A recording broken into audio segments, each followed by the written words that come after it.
Akademi Analis Farmasi dan Makanan dan Akademi Farmasi Putra Indonesia Malang merupakan dua institusi di bawah naungan Yayasan Putra Indonesia Malang yang terletak di Jalan Barito nomor 5 Malang.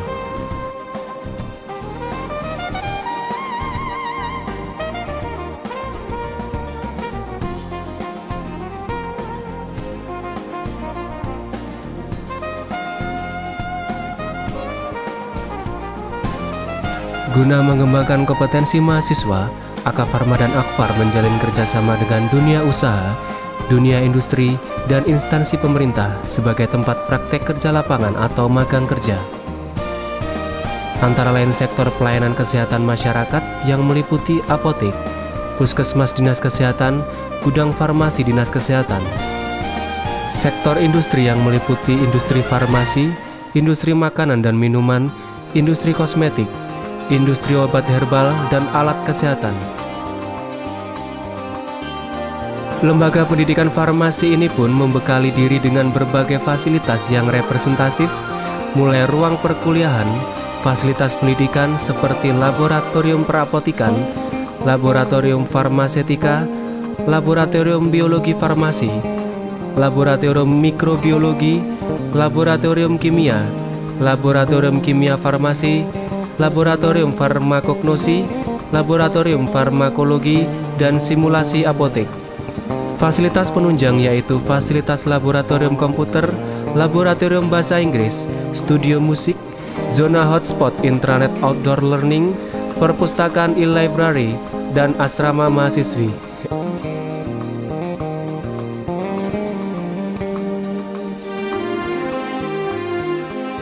Guna mengenalkan kampus Akafarma dan Akfar kepada calon mahasiswa, maka pada hari Sabtu tanggal 23 Juni 2012, Putra Indonesia Malang menyelenggarakan talkshow meraih sukses melalui dunia kefarmasian dengan tema pengenalan dunia kerja farmasi di Hall Putra Indonesia Malang. Dalam acara ini, calon mahasiswa diberikan gambaran mengenai peluang kerja di bidang farmasi oleh praktisi dari dunia industri dan instansi pemerintahan, seperti praktisi dinas kesehatan, praktisi rumah sakit, praktisi perapotikan, praktisi industri PT Sasa Inti, praktisi pendidikan Akademi Putra Indonesia Malang, dan praktisi psikologi. Acara ini pun terinspirasi oleh demikian. Oleh karena itu kita ingin membuka wacana bagi para masyarakat yang ada di luar Indonesia ini tentang kefarmasian. Beberapa minggu yang lalu itu ada acara open house. Sekarang ada acara talk show. Temanya tetap sama, meraih kesuksesan dunia farmasi. Sungguh orang yang ada di dunia farmasi pun banyak yang sukses. Nanti saya jelaskan sukses dikit aja, tapi namanya pembuka Pak ya. Kalau banyak nanti kalau udah masuk di dalamnya banyak itu ceritanya itu.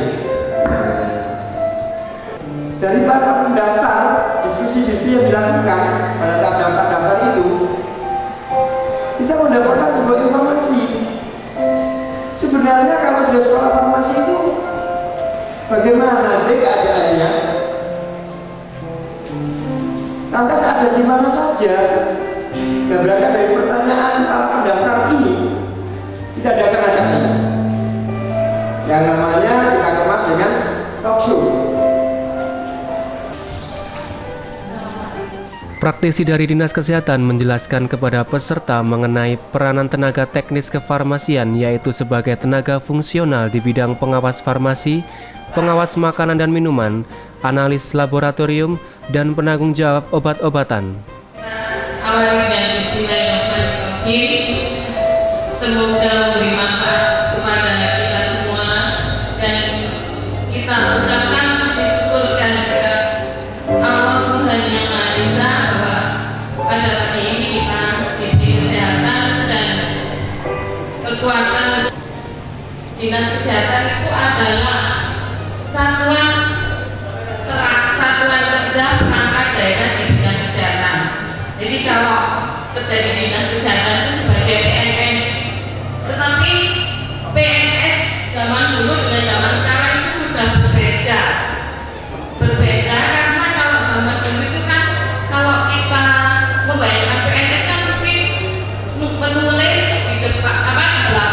bekerja, melayani orang.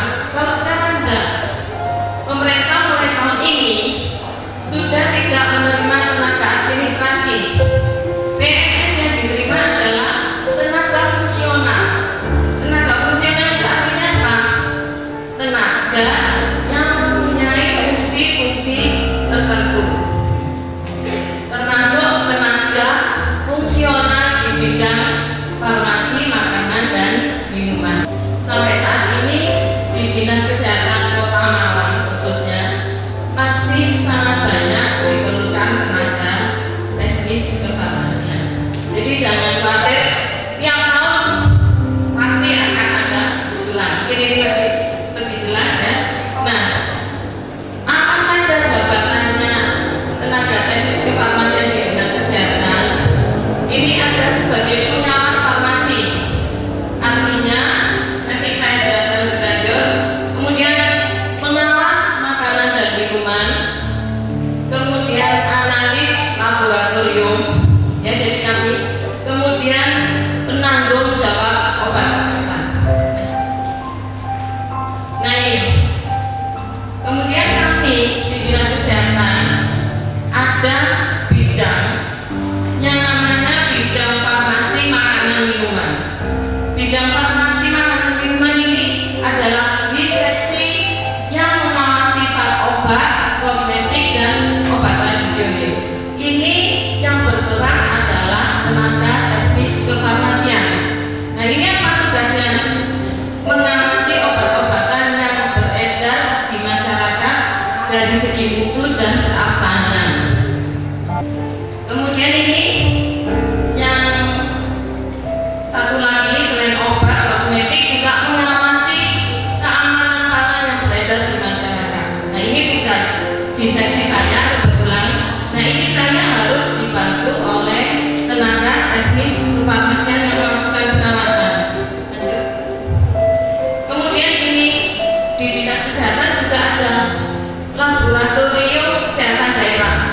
Laboratorium yang menguji, melakukan analisis untuk air minum, air bersih, maupun untuk makanan-makanan.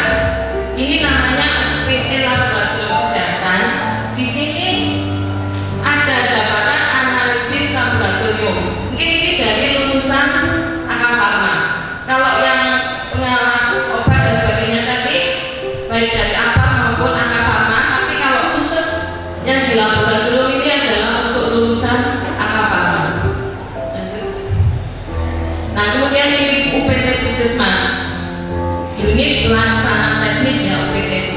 Kalau Puskesmas di Kota Malang itu ada 15 Puskesmas, satu rumah sakit yang sedang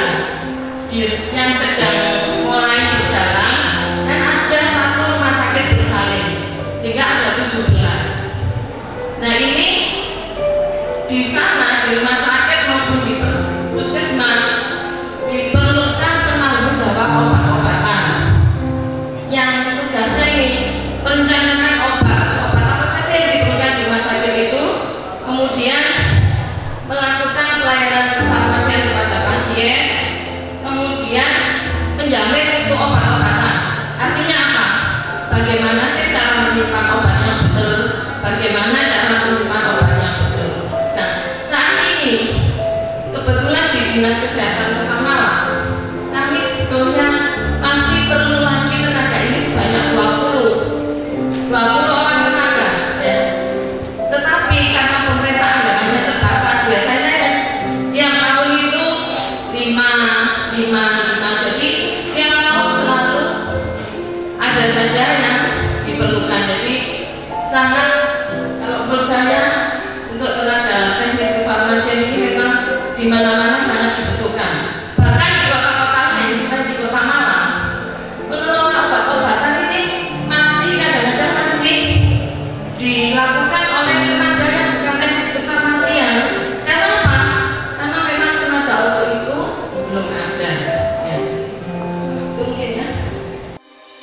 Selain itu, praktisi dari rumah sakit menjelaskan bahwa banyak dibutuhkan tenaga teknis kefarmasian untuk ditempatkan di berbagai bidang, diantaranya bidang pengadaan pembekalan farmasi, gudang farmasi, satelit farmasi, pelayanan farmasi rawat jalan, pelayanan farmasi klinis, produksi dan kontrol kualitas, admixtur, dan pencampuran obat kemoterapi.